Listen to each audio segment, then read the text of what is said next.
when my health fell apart and I was in the hospital or multiple hospitals for long periods of time, I stopped doing everything I was doing.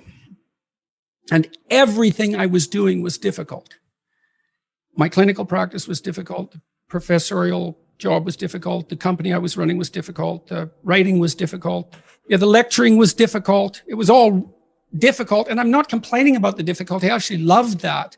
That was fine. I'm not complaining about it at all. But because it was difficult, I have to be in really good shape to do it. And so then I wasn't in really good shape. And so because I wasn't in really good shape and everything I had done was difficult, I didn't know what to do. And I couldn't get back on top of things because it was like trying to jump into a car going 200 miles an hour.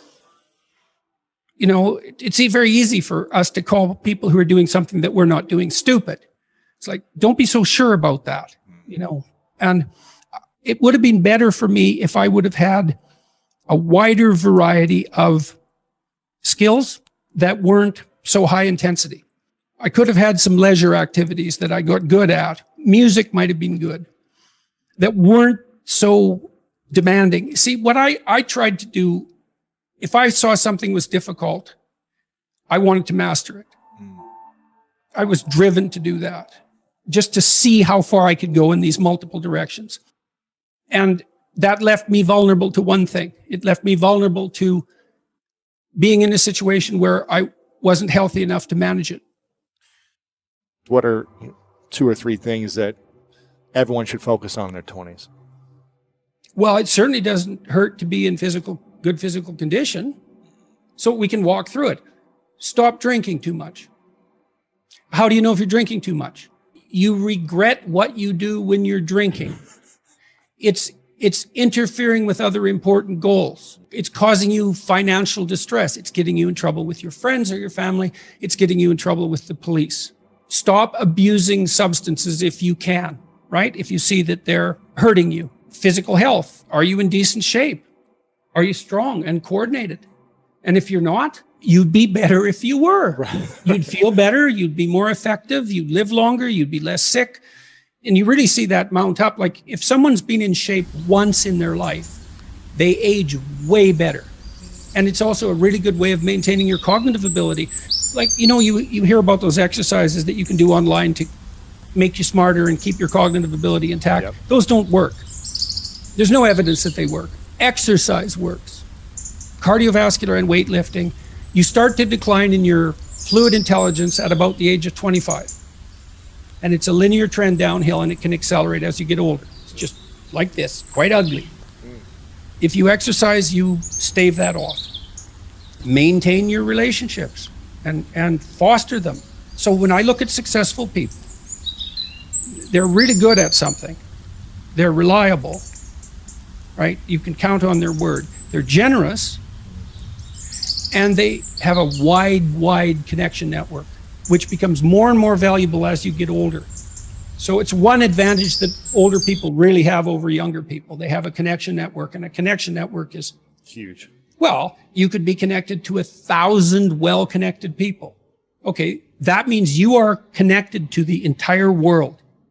Right, it's unbelievably valuable.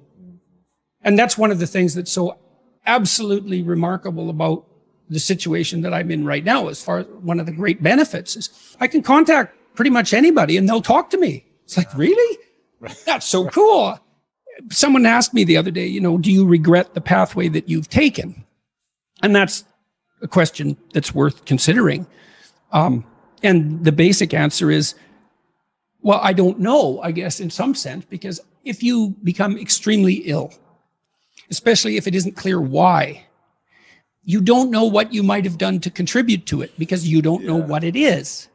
And people say, well, you went on this 160 city tour in a year. Maybe that was too much. It's like, it didn't seem like too much. I really enjoyed it, actually. Right. It was great, but it was also very intense. Right. And I did expose myself to a lot of misery, meeting people, so many thousands of people. I opened myself up to a tremendous amount of misery and longing and pain. And that was very emotionally impactful. But I can't say with certainty that what the consequence of that was, I mean, I'd worked as a clinical psychologist for decades, and I had to deal with people who were in trouble all the time. And that was actually an extraordinarily positive enterprise, because although I was dealing with very serious issues and people were in trouble, they were on a good path and getting better. And we were collaborating in that. So it was a lovely enterprise. I loved it. I loved it. In deep conversations, meaningful conversations devoted to making things better. It was great. I've been opening up my day to work more and more. So now I work from 3:30 to 6 fairly intensely every day. And I started 1 day a week, and then it was 2, and then it was 3. And then I could see, was I better when I was working, or was I better when I wasn't working? And the answer was clear. I was better when I was working. And it wasn't just clear to me, it was clear to the people who were watching me. And so it looks to me that that also indicates that it probably wasn't the work. I think it's possible that just too many things happened at once. That's possible. It certainly distracted me, right? And so maybe I wasn't paying attention to exactly the right thing. It's really dangerous to be casually contemptuous. What does that mean? Well, I've seen many professors who are contemptuous of business people. Right, well, they don't have businesses, and they're angry that the business people can make all sorts of money, and so, and that's a whole skill set they don't have, and so maybe they'd have to feel inadequate about that if they thought about it. And then I've talked to lots of business people who, regard professors as in the ivory tower and, an easy job. It's like, well, you try lecturing and see how easy it is about a complex subject, and publishing. It's not easy. It's really hard, just like your job. Casual contempt stops people from investigating things that might be good for them. Having a connection network is of inestimable value. Reliability, generosity, you can work on both of those. Philosophical sophistication, it's very useful because it orients you properly. You have a sophisticated sense of the world. You find, for example, that doing things for other people is actually more rewarding than virtually anything else you can do. When you hear you should be of service to other people. Well, if you actually watch yourself, you pay attention to yourself, and you do something that helps someone else, and it genuinely helps them, I defy you to find another experience that is that satisfying. It's actually quite stunning how satisfying that is. And so that's a very useful thing to realize. There's no better life strategy.